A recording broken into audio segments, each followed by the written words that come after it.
y ha tenido más tragedias que cualquier otro gobernante de la ciudad. Nunca en la historia del metro había tantas tragedias en un mismo gobierno. ¿Todo esto se pudo haber evitado? Por supuesto que sí. Y Aretsi no debería de haber perdido la vida, ni nadie debió haber sufrido lesiones psicológicas o físicas. La verdadera responsable es Florencia Serranía, eh, la que nombró a los funcionarios que siguen ahí increíblemente. Yo no sé por qué Claudia Sheinbaum no los ha cesado. El conductor reconoce que entró al túnel sin señalamiento. Es como si tú entraras a un túnel en carretera y todo estuviera apagado dentro del túnel, no supieras dónde está el confinamiento de carriles, los señalamientos viales, la velocidad. Este conductor no sabía que había otro tren parado en el túnel cuando entró, nadie le avisó. El tren que se detuvo sí había avisado al puesto central de control de, oigan, hay un problema, estoy detenido. Lo que deseo es que esto sea la última tragedia en el gobierno de Claudia y que sirva ya de lección, uno, para que le den mantenimiento a todo lo que requiere el metro, y dos, para que corran a todos los que están ahí que no han sabido hacerlo.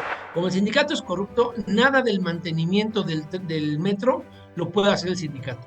Y se estuvieron peleando con el sindicato muchos años, deteriorando la infraestructura, deteriorando los trenes. Si ese dinero que de por sí requiere el metro porque tiene mucho subsidio, se lo quitas para campañas, bueno, pues como dirían por ahí, nos llueve sobre mojado y puede que ese sea otro factor adicional. ¿Es Claudia Sheinbaum la culpable, la responsable de lo que le pasó al metro de alguna manera?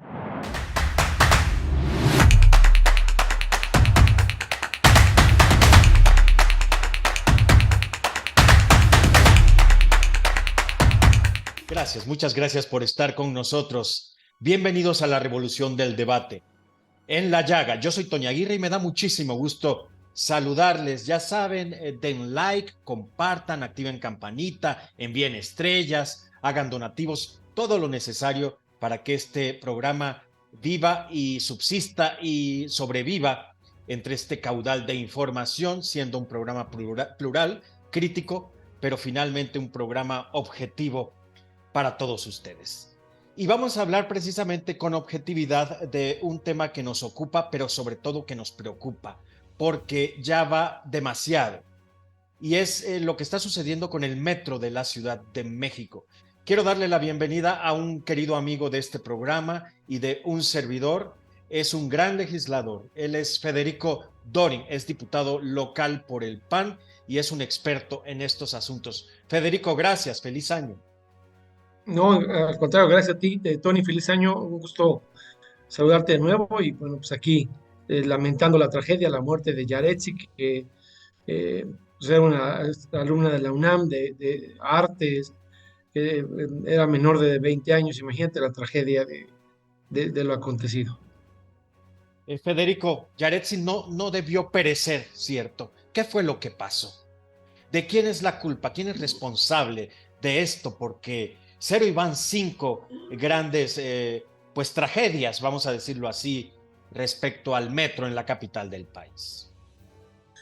Mira, la verdadera responsable es Florencia Serranía, eh, la que nombró a los funcionarios que siguen ahí increíblemente. Yo no sé por qué Claudia Sheinbaum no los ha cesado. Ya cesó al director de operaciones, que era gente de Serranía, pero el problema de falta de mantenimiento y abandono del metro está por muchos otros funcionarios que llegaron con Florencia Serranía, que no los han corrido, que siguen ahí después de todas estas tragedias que tú bien señalas, después de que chocaron los trenes en Tacubaya, se quemaron los transformadores eléctricos en Buen Tono, lo que pasó en Los Olivos en Tláhuac, esto que vuelve a pasar ahora en Potrero, y los incidentes que vemos cada semana de que se queman vagones, sale humo, se inundan estaciones, hay fallas eléctricas, todo esto que sucede.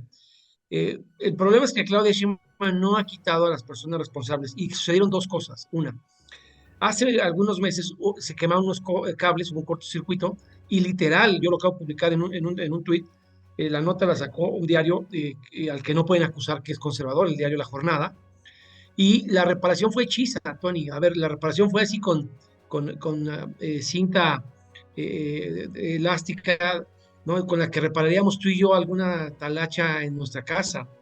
No cambiaron los cables, simplemente los repararon algunos. Eso ha venido generando problemas eléctricos. El conductor reconoce que entró al túnel sin señalamiento. Es como si tú entraras a un túnel de carretera y todo estuviera apagado dentro del túnel, no supieras dónde está el confinamiento de carriles, los señalamientos viales, la velocidad. Eh, Nadie le advirtió a él que había otro tren ahí dentro del túnel. Y todo eso tiene que ver con falta de mantenimiento de instalaciones eléctricas, que es lo mismo que quemó los transformadores. Y el segundo tema tiene que ver con esto que recordarás, estas notas de que los trenes, después de que se quemó el puesto central de control, es decir, el que supervisa los trenes, los monitoreaban, te acordarás de las periodísticas, con jabones o con post-its desde un tablero, porque lo que tienen es un sistema de radios Tetra y celulares. Entonces, cuando entra un conductor al túnel, él no sabe qué hay dentro del túnel. Lo que sabe es lo que le alcanza a decir por WhatsApp o por radio a alguien desde el centro de control, que es el que se llevó Claudia Sheinbaum al C5 y que demostró que no es eficaz. Es como si tuvieras, te pongo el símil, como si tuvieras un controlador aéreo sin radar, guiando aterrizajes y despejes por WhatsApp y radios con los pilotos diciéndole, pues disminuya la velocidad, modere el ángulo de aterrizaje, tiene prioridad para aterrizar o despegar sin un radar. Y eso está pasando en el metro. Entonces necesitamos un sistema de pilotaje que le llaman técnicamente telemetría, que le dé información en tiempo real a los conductores. Este conductor no sabía que había otro tren parado en el túnel cuando entró, nadie le avisó. El tren que se detuvo sí había avisado al puesto central de control de, oigan, hay un problema y estoy detenido. Entonces, todo es conjunto. Se detiene alguien, avisa y ese informe no se lo dan al siguiente tren. Y el siguiente tren entra y encuentra un túnel completamente oscuro, sin señalamientos de ninguna índole, porque hubo un cortocircuito por fallas eléctricas de falta de mantenimiento. Todo esto se pudo haber evitado, por supuesto que sí, y Arechi no debería de haber perdido la vida, ni nadie debió haber sufrido lesiones psicológicas o físicas. Y qué bueno, porque escuché al dirigente sindical, a Fernando Espino, hace rato decir que finalmente pareciera que hubo un acuerdo con la señora Sheinbaum y va a haber reparación de trenes y mantenimiento de cosas que el sindicato ha venido pidiendo. Entonces yo lo que deseo es que esto sea la última tragedia en el gobierno de Claudia y que sirva ya de lección, uno, para que le den mantenimiento a todo lo que requiere el metro y dos, para que corran a todos los que están ahí que no han sabido hacerlo, no solo al director de operaciones, porque los encargados del mantenimiento y de instalaciones fijas siguen ahí y son los mismos de Florencia, que han estado todo el sexenio. Después de todo esto, no han tapado el pozo, Federico. ¿Qué está esperando Claudia Sheinbaum o las autoridades del metro? ¿Qué están esperando para resolver? ¿Estaban esperando que ocurriera esto otro? Irónicamente estaban esperando que no pasara nada, me parece que están perfectamente mal informados. Acuérdate que Florencia Serranía alguna vez dijo que por austeridad había dejado vacante la Subdirección General de Mantenimiento y que ella también llevaba esas funciones en simultáneo. Entonces, hay una mezcla y sí nos está alcanzando el destino. ¿Cuándo empezó el abandono del metro? Aunque le moleste a la gente que simpatiza con Morena. Con López Obrador, tú eres un periodista muy informado. Acuérdate que cuando López Obrador fue jefe de gobierno, hubo un emplazamiento a huelga del sindicato. En esa época priista, porque Fernando Espino era militante y después fue diputado local y federal por el PRI, y incluso lo intentó meter a la cárcel el señor López Obrador. Y en el pleito satanizaron al sindicato y dejaron de darle apoyo al metro. Se peleó López Obrador con el metro como se puede pelear con algún periodista o con algún medio de comunicación que le critique, y el abandono empezó ahí. Yo me acuerdo mucho que se decía que con López Obrador no se había crecido un solo centímetro lineal de metro, ¿no? El metro no volvió a crecer hasta con Ebrard y ya vimos cómo creció en la línea 12. Y esos, diría yo, 8 o 9 años de pleito político entre un gobierno del PRD de época, pero básicamente López Obrador, contra el dirigente sindical que no se dobló, que luchó por sus trabajadores, empezaron el abandono. ¿Cuántos años tardó en tronar esa bomba? Bueno, pues hasta estas fechas del 2022, pero el abandono, debo de reconocer, no empezó y no es culpa solo de Sheinbaum. Más bien, me parece que Sheinbaum no intervino a tiempo porque quizá no estaba suficientemente bien informada y porque en todo caso hubiera tenido que reconocer años de omisión y desatención del López Obrador. Pero si lo que hoy dijo Fernando Espino es cierto, pues ya les van a dar mantenimiento a los trenes, a una buena cantidad de trenes, y finalmente le van a dejar al metro que le dé mantenimiento a los trenes. El problema, Tony, es que se han venido peleando muchos años diciendo, el sindicato es corrupto, ya sabes el discurso para todo, ¿no? Son unos corruptos. Entonces, como el sindicato fue priista y se peleó con López Obrador, aunque ya no están militando propiamente en el PRI, hasta donde tengo entendido, como el sindicato es corrupto, nada del mantenimiento del metro lo puede hacer el sindicato. Y se estuvieron peleando con el sindicato muchos años, deteriorando la infraestructura, deteriorando los trenes. Por eso Marcelo contrató la línea 12 para el mantenimiento y todo con empresas extranjeras, nada que ver con el sindicato, como tú bien sabes. Y lo volvió a hacer ahora Sheinbaum en este proyecto de la línea 1 de 38 mil millones de pesos. Gran parte del mantenimiento y todo es por parte de la empresa china que ganó el contrato, con una participación del sindicato, pero entiendo que es menor solo en temas eléctricos. Irónicamente, estos que están haciendo cortocircuito por falta de mantenimiento. Entonces, no nos debimos haber peleado con el sindicato. Tú y yo platicamos sobre el libro El Rey del Cash en esta misma emisión, en La Llaga, y en el libro, Elena Chávez asegura que el metro en los tiempos de Ebrard fue la caja chica. ¿Tendrá todo esto que ver con lo que ha pasado, con la falta de dinero o con la falta de mantenimiento, con los accidentes, Federico? Por supuesto que sí, porque el metro junto con transportes eléctricos, según lo que señala Elena en el libro, fueron cajas chicas electorales desde hace muchos años del observador. ¿Por qué? Tú como periodista, ¿tú cómo puedes probar que se pagaron en efectivo boletos en el metro por una cantidad y no por otra? Hoy día hay mucha gente que tiene una tarjeta multimodal, Tony, sí, pero cuando el metro lo administraban en el gobierno del López Obrador, el 90 y tantos % de la gente pagaba en efectivo sus boletos, porque no era usual estas tarjetas de abono del metro o multimodal, porque, pues, por ejemplo, no existía al inicio del gobierno el Metrobús, por ponerte un ejemplo. Entonces, cuando todo el transporte eléctrico se pagaba en efectivo, pues si el gobierno reporta que vendió 10 boletos cuando en verdad vendió 50, ¿quién sabe? ¿Quién se entera? ¿No? Yo como diputado, ¿cómo lo pruebo? ¿Cómo lo fiscalizo? Tú como periodista, oiga, dígame cuántos boletos vendió. Pues vendí 10. Oiga, es que me dicen que se vendió 50. No, no es cierto. Y luego salen con las babosadas de que tienen otros datos, pero todo lo que se maneja con ingresos en efectivo en el gobierno es muy peligrosamente susceptible de desviarse para otros fines. Si ese dinero que de por sí requiere el metro porque tiene mucho subsidio, se lo quitas para campañas, bueno, pues como dirían por ahí, nos llueve sobre mojado y puede que ese sea otro factor adicional. Aseguraba la gente de Claudia Sheinbaum que hay mayor inversión en el metro, que hay más dinero. ¿Qué nos dices al respecto, Federico? ¿Es cierto esto? ¿Están mintiendo? Están manipulando la información. En términos lineales, hay menos dinero que en los años anteriores. No ha habido mejor año que 2016. Lo que ella está haciendo es agarrar los 38 mil millones de pesos del rescate de la línea 1 y contabilizarlos como si ese fuese dinero del 2022 o del 2023. Y eso es una canallada, porque esos 38 mil millones de pesos están garantizados con participaciones federales durante muchos años. Es un proyecto de más de 2 gobiernos, un proyecto de casi 20 años.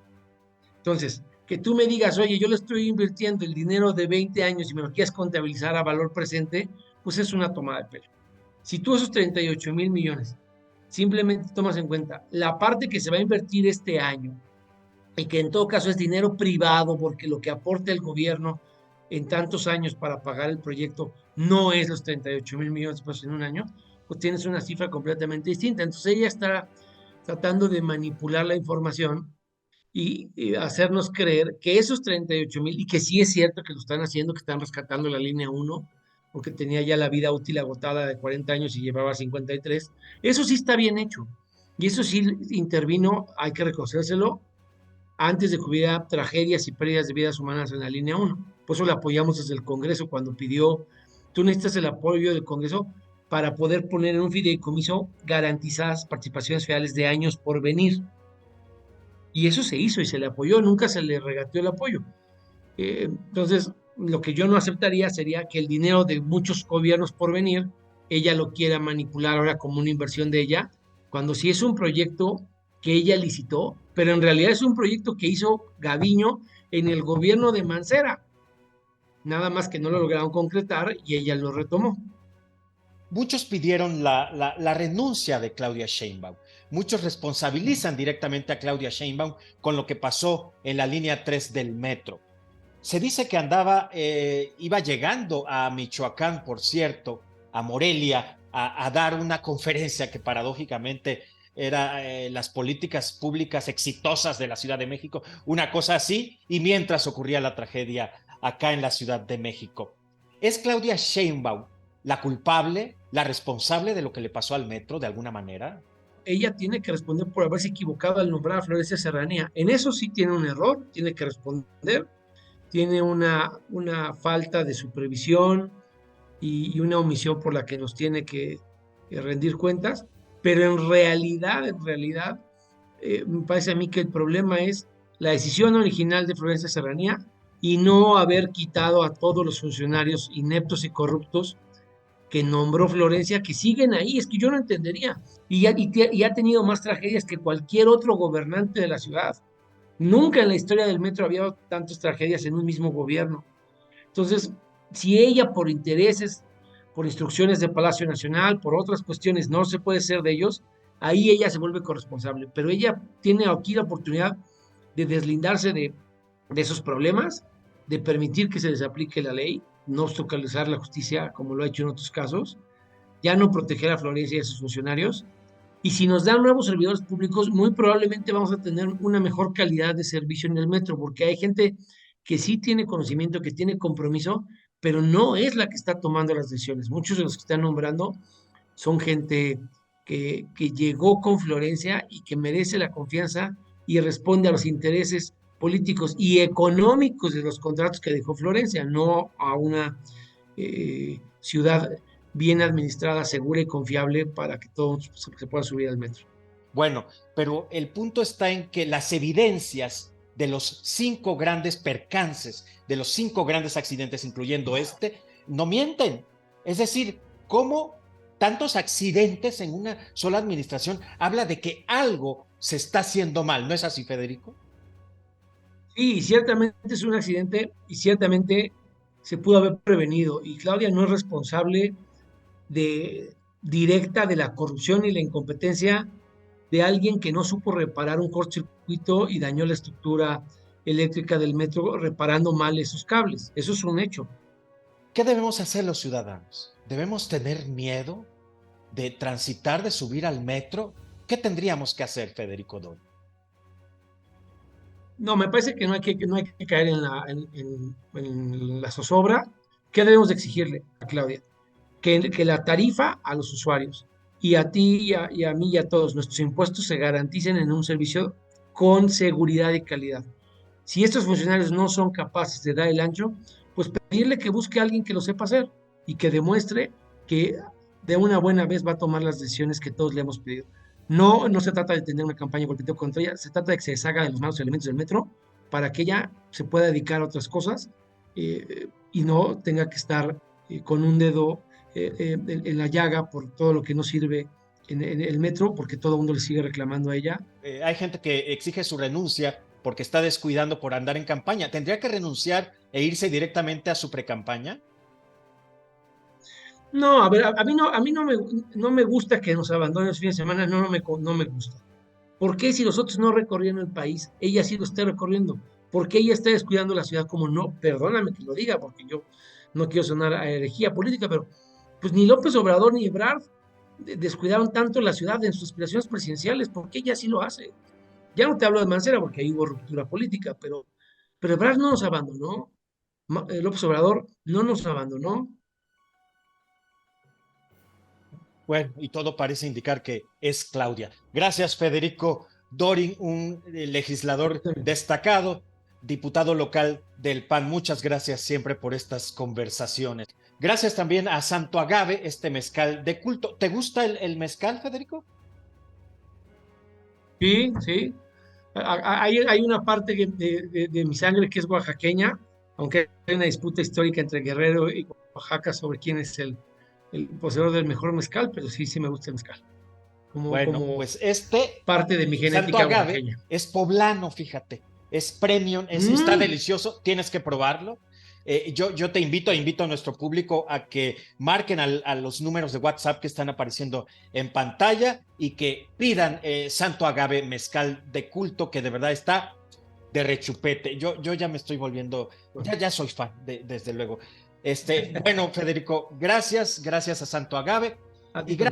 gracias a todos ustedes por hacer que este programa sobreviva, subsista como un medio plural, como un medio libre. Así que por favor envíen estrellas por Facebook, hagan donativos, compartan, participen, comenten todo lo necesario para hacer esto posible.